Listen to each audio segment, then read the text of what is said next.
Whether you're an international entertainer or a hometown favorite, the Fringe creates an environment for patrons and performers to connect with other artists and exchange ideas.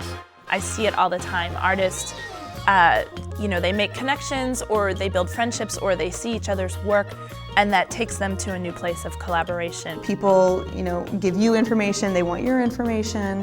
You get to meet people in the creative circles here in town that you wouldn't meet ordinarily. There's that time we can go down to the Fringe Central area and sit down and have a drink, eat something, and the people can come talk to you. Usually you go to a show like mine. I'm in my limo and gone back to the Peabody Hotel because I don't want to talk to my fans. They're freaky. We've used Fringe as our place to grow an audience, and it's been really successful for us because then when we have shows later in the season, I'm seeing many of those same people in our audiences. You can walk up to someone after their show and say, I really liked your show. May I touch your hair? So it's not a drive my car, get on my car, go and see a show, get in my car, go home kind of thing.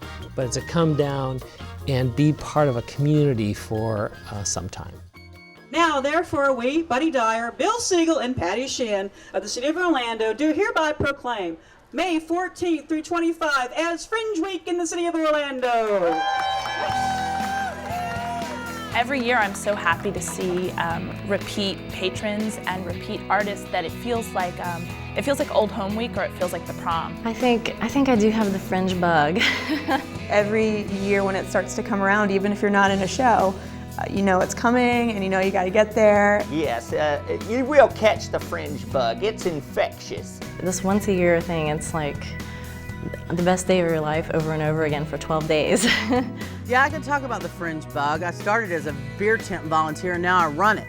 So there's the bug. There's something about socializing with other creative people, spending time on the green lawn of fabulousness with the other entertainers, and talking to them and smiling to their face, but behind their backs, judging their shows. Like the first day of Fringe, it's like so exciting, and there's lots of happy Fringe and love and hugs and kisses. So yeah, I think there is a Fringe bug. I think once you're a part of it, you can't stop. I've been with this festival for a while in many different hats, as an artist, as a director, as an actor, as a producer of an independent show, as the associate kids Fringe producer, and then as the associate producer, and now the producing artistic director. But I started as a volunteer.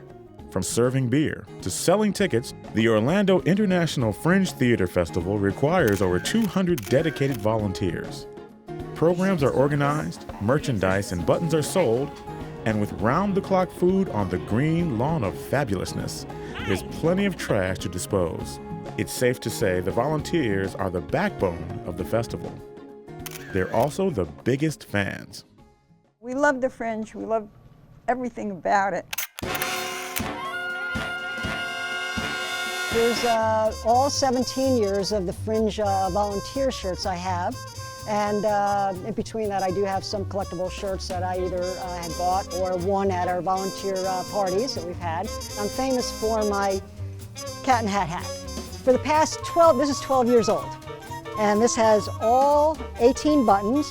Many people wanted to buy it. It's not for sale. And I also decided to put all my buttons on a vest. Kind of heavy sometimes, but it's there. I like to see shows. I came to see shows about 6 years ago, and I liked it so much, and everyone was so friendly. I've been volunteering every year since. After I retired, I decided I'm going to start volunteering and doing some work for the Fringe, and I've enjoyed it every minute of it. The volunteers are the ones promoting these shows.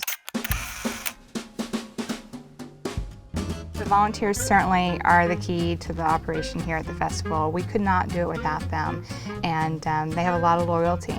The volunteers for the Fringe are amazing. A lot of them take vacation to volunteer for the festival, and I have several that will put in about 60 hours during the festival. Volunteering for the Fringe is not all work and no play. With a little incentive, volunteers put in the hours for some Fringe bucks and prizes. They get great benefits for being volunteers for the Fringe. They get a free Fringe button. It's an $8 value that our patrons have to pay to get into the festival. For every hour a volunteer works, they get one Fringe buck. and it takes 4 Fringe bucks to see a free show. What happens is you use your Fringe bucks to see the show. Those performers then, they get those Fringe bucks and they get to go see shows. So it's a win-win situation. We have a Fringe party where we accumulate all our Fringe bucks and win stuff. I have a raffle at our volunteer rat party, so they get gift certificates to local restaurants. We get, local theme park tickets and show tickets that are donated because everyone knows, even in the community, how much the volunteers mean to the Fringe. Once we get into April, May, then we really start getting excited and living it up and talking it up, trying to get more people to volunteer. We always need more volunteers. You start learning and start knowing a lot of the actors. All the artists here are just wonderful, and you get a chance to meet them as people. You make friends over the years. They come back and you're friends with them, and they greet you like their family. Support the Fringe in any way you can, whether you're coming to see shows or volunteer. The enthusiastic spirit of the volunteers translates into dollars for Beth Marshall, producing artistic director of the festival. They are part of the League of Fringe Patrons that provide free marketing just by spreading the word. Still to this day, the #1 way that people say they hear about the Fringe is word of mouth. More than any website or billboard or ad in a magazine or a newspaper, that is still to this day by far the #1 way.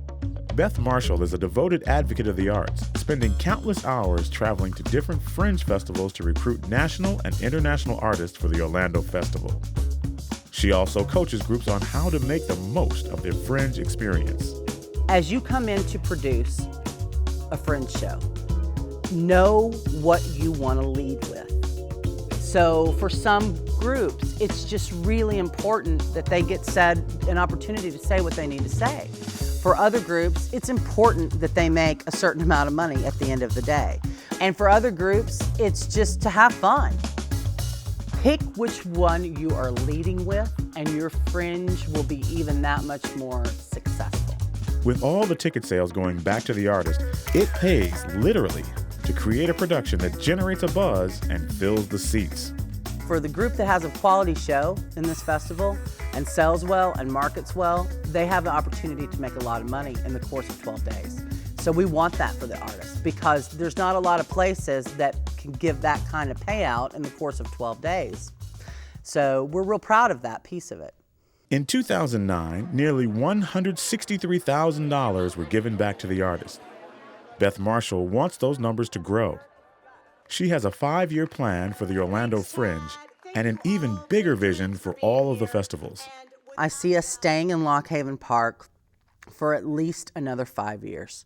We still need to get a bigger audience base there, more seats filled for these artists. My vision would be that we are big enough and known enough here, locally known enough, to be able to expand even further out of that park and still have audience. Ultimately, I'd like to see myself be the Oprah of Fringe. And what I mean by that is I would like to bring all the festivals globally together more than what they are and sort of be an advocate for all of that. So those are my goals. And in the middle of all that, sit in the beer tent and drink a cocktail. The Orlando International Fringe Theater Festival has proven to be one of the most successful arts events for the region. The festival has matured and earned a chapter in Central Florida's cultural history. As Orlando continues to define its artistic identity beyond the theme parks, the Fringe Festival shines a spotlight on the imagination of local talent and Orlando's appeal to the global arts community.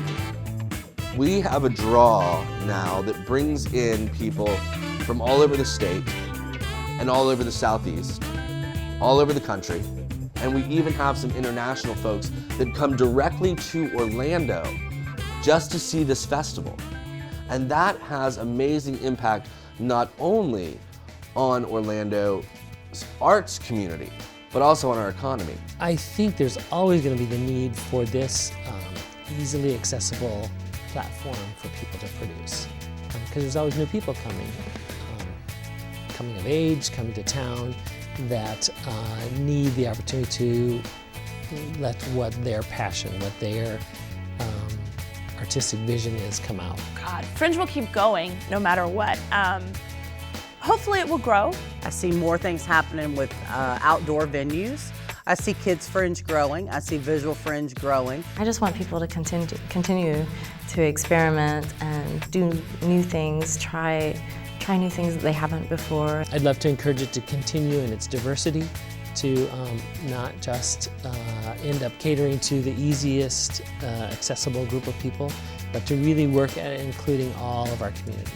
And they can all come together in one location for 12 days a year and coexist and offer a cultural cornucopia for the patron to enjoy.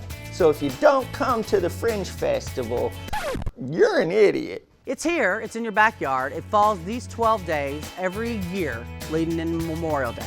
Come, bring your friends, bring your family, and every time that you bring a new person in, then that's just going to spread the awareness about Fringe even more. The Orlando Fringe is part of the Canadian Association of Fringe Festivals circuit, which allows artists to perform at Fringe Festivals throughout North America. If all this buzz about the Fringe has got you energized to spend your next Memorial holiday with the arts, visit their website, OrlandoFringe.org. Who knows, you may have a creative idea just waiting to be seen on stage. Up next, Earl Cunningham's America.